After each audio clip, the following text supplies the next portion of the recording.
আমরা চলে যাব আমাদের প্রথম অতিথির কাছে, আফরান ভাইয়ের কাছে। তো রাসেল ভাই, আজকে আমি যে গল্পটা আমার নিজের সাথে ঘটে যাওয়া যে গল্পটা বলতে যাচ্ছি, এই রাতের কথা আমি কোনোদিন ভুলবো না। তো আসল মূল গল্প চলে আসি। সেদিন সন্ধ্যায় সেদিন রাত সন্ধ্যার সময় আমার মনটা খুব খারাপ ছিল, যে নদীতে মাছ ধরতে গেছিলাম কিন্তু মাছ টাছ পাইনি। বাড়ি আসলাম, আসার পরে বউ দেখলো মাছ টাছ পাইনি, বউটা খুব মন খারাপ করলো। তা আমি চিন্তা করলাম যে আজকে রাতেই আমি মাছ মারতে যাবো, দেখি যদি ভাগ্যটা খোলে মাছ টাছ পাই কিনা। আমার একটা বন্ধু ছিল, তার নাম হচ্ছে অমিত। তো ও আমারে বললো কি যে ভাই, দলের শরীতে রাতে কিছু একটা থাকে, তুই রাতের নদী যাস না।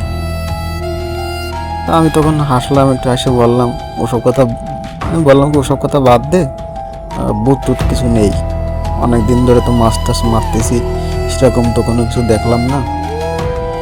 তো প্রায় রাত 10:30 বাজে, চাঁদের আলো ছিল, চাঁদনি রাত, চারিদিকে চাঁদের আলো। তো আমি জাল কাঁধে নিয়ে নদীর দিকে রওনা হলাম। রাস্তাতে যাচ্ছি, রাত সময় 10-11টা বাজে, রাস্তাঘাটে কোনো লোক নেই, মুড়ি দেখতে খালি পোকামাকড়ের শব্দ আসতেছে, দু একটা পেঁচা ডাকতেছে। নদীর পাড়ে এসে দাঁড়ালাম। নদীর পাড়ে ওই জায়গায় একটা শিমুল গাছ আছে, অনেক দিনের পুরোনো একটা শিমুল গাছ। তো বাতাস হচ্ছে, তো বাতাসে গাছের পাতাটা নড়তেছে। অনেকের লোক মুখে অনেকেই বলে যে এই গাছের নিচে এইখানে একটা জেলে মারা গেছিল, সে অনেক একটা মাস্টার ধরতো, তো এ নাকি এই জায়গায় মারা গেছিল।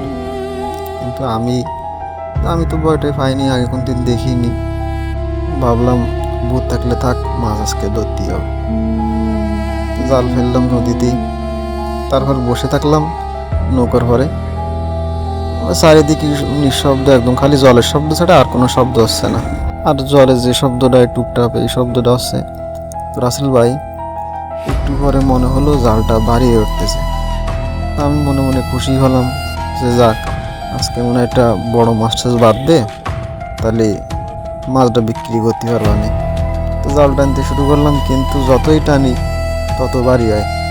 এমন মনে হচ্ছিল যে জালটা কেউ নিচেতে টানিয়ে ধরতেছে। আমি জোরে জোরে তখন বলতে থাকলাম, অনেক সময় টানার পরে জোরে জোরে বলতে থাকলাম যে কিডা কিডা, ওখানে কিডা। তো কোনো আওয়াজ পেলাম না, কোনো শব্দ পেলাম না, শুধু শুধু ওই মাঝে মধ্যে জলটা খাইতে উঠতেছে। তো তখন আমার মনে মনে একটু ভয় আসতে লাগলো।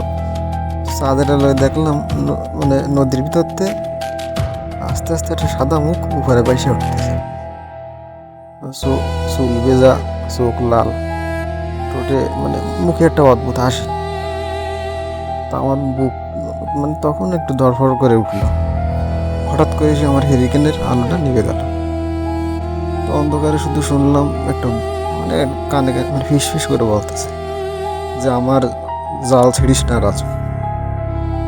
তা আমি চিন্তা করলাম, আমি কেন জাল ছিঁড়তে যাবো, আমি নিজেই আইছি মাছ বোঝাতে জাল দিয়ে।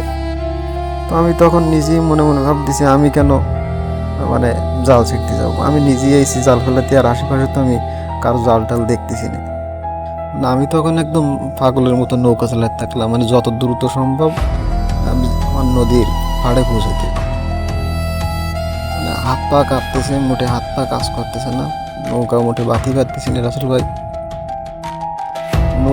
নদীর পাড়ে এসে যখন নামলাম, কাদার ভিতরে আমার পা আটকে গেছে। এরকম মনে হচ্ছিল যে নিচের তে মনে হচ্ছে কেউ পা টেনে ধরতেছে, আর প্রচুর ঠান্ডা। টেনে ধরেছে মনে হচ্ছে কেউ হাত দিয়ে টেনে ধরতেছে, হাতটা প্রচুর ঠান্ডা।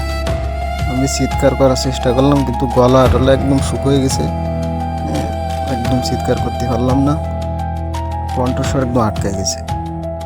এরপরে কি হয়েছে আমি রাসেল ভাই জানি না।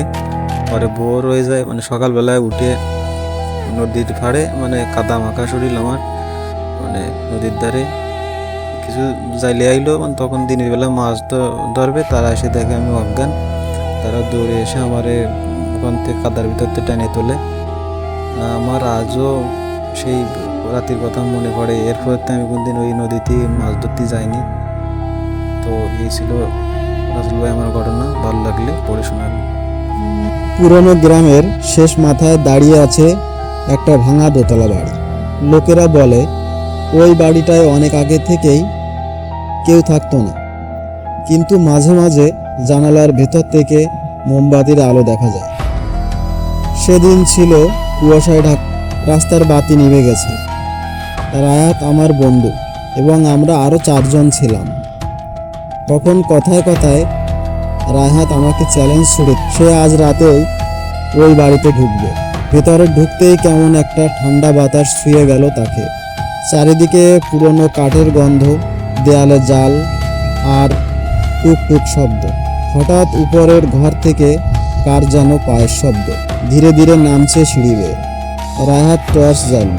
আলো পড়তেই দেখা গেল একজন বৃদ্ধা নারী সাদা শাড়ি পরে দাঁড়িয়ে আছে সিঁড়ির মাঝখানে। চোখ দুটো লাল, ঠোঁটে রক্তের দাগ আর গলায় ভাঙা হাত। রাহাত ভয়ে পিছে যেতে চাইল, কিন্তু পারল না। বৃদ্ধা হাসল, তারপর বলল, তুই আমার ঘর ভাঙতে এসেছিস? আলোটা হঠাৎ নিভে গেল।